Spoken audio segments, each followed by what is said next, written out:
Hi friends, welcome back to my channel వంటలు ముచ్చట్లు. నేను మీ లక్ష్మి. ఇవాళ మన రెసిపీ చాలా చాలా టేస్టీ అండ్ ఈజీగా ప్రిపేర్ చేసుకునే రవ్వ లడ్డు. ఇవి కరెక్ట్ కొలతలతో మనం చేసుకున్నాము అంటే చక్కగా జ్యూసీగా తినేటప్పుడు చాలా చాలా టేస్టీగా చాలా బాగుంటుందండి. ప్రిపరేషన్ కూడా చాలా ఈజీ. ఇంకెందుకండి లెట్ స్టార్ట్ ద ప్రొసీజర్. దీనికోసం నేను ఒక మిక్సింగ్ బౌల్ తీసుకొని 1.5 కప్పు బొంబాయి రవ్వ, ఉప్మా చేసుకుంటాం కదా అది, అండ్ అరకప్పు ఫ్రెష్ కొబ్బరి తురమలేదండి, నేను జస్ట్ మిక్సీలో ఒక్కసారి కొంచెం మెత్తగా అలా పొడిలాగా అయ్యేలాగా వేసాను. నేను రెండు బాగా కలిసేలాగా కలుపుకోవాలి. ఇప్పుడు స్పూన్ పెట్టి ఈ కొబ్బరి ఫ్లేవరు బొంబాయి రవ్వకి బాగా పడితే మన రవ్వ లడ్డు తినేటప్పుడు చాలా చాలా టేస్టీగా అనిపిస్తుంది. ఇవి రెండు బాగా కలిపి ఒక గంట సేపు అలా అట్టి పెట్టేసేయండి. ఈ లోపల కొబ్బరి అంతా చక్కగా బొంబాయి రవ్వకి పట్టిద్ది.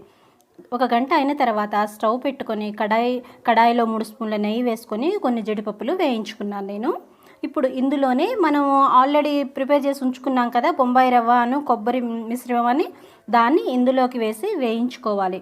చాలా చాలా లో ఫ్లేమ్లో పెట్టుకొని కనీసం 20 నిమిషాలు అయితే వేయించాలండి. మీకు మంచి స్మెల్ రావాలి, రవ్వలో నుంచి అసలు చాలా మంచి స్మెల్ రావాలి.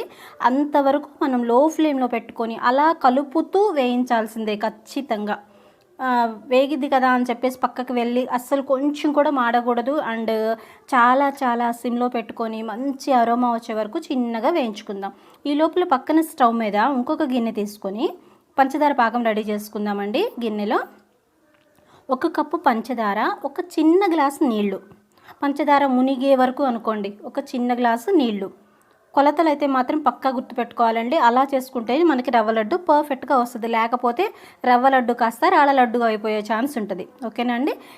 ఈ పంచదార పాకం ఎప్పటిదాకా రావాలంటే ఏ తీగ పాకం అవి ఏం అక్కర్లేదండి. మీకు చెయ్యి అంటుకోవాలి, జిగురుగా ఉంటుంది. పాకం వెనకాల పట్టుకున్నాం అనుకోండి స్పూన్తో, ఆ చెయ్యి మీకు జిగురుగా అంటుకుంటే చాలు. ఇప్పుడు మన రవ్వ కూడా వేగిపోయింది. 20 మినిట్స్ అయ్యాక నాకు మంచి స్మెల్ వస్తుంది రవ్వ నుంచి. సో ఇప్పుడు నేను స్టవ్ ఆఫ్ చేసేస్తున్నాను. ఒక ప్లేట్ పెట్టుకొని దాని మీద ఇప్పుడు మనం ప్రిపేర్ చేసుకున్న పంచదార పాకం అవన్నీ ఇప్పుడు నేను రవ్వలో మిక్స్ చేస్తాను. స్టవ్ అయితే ఖచ్చితంగా ఆఫ్ చేయండి.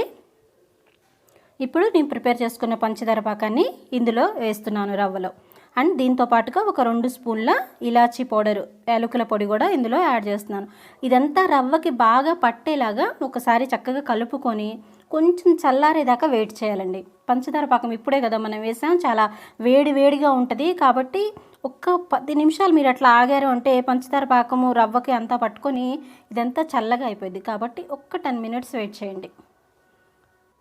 ఇక్కడ ఒక చిన్న టిప్ చెప్పాలండి మీకు, ఖచ్చితంగా అంతా మిక్స్ అయ్యేలాగా పాకమంతా రవ్వకి చక్కగా పట్టేలాగా ఎక్కడ ఉండలేకుండా అలా కలుపుకోవాలి. ఓకేనా. 10 నిమిషాలు అయిన తర్వాత ఇప్పుడు మనం రవ్వ లడ్డు చుట్టేసేసుకుందాము. నేను వేయించిన జీడిపప్పు పక్కన పెట్టుకున్నాను.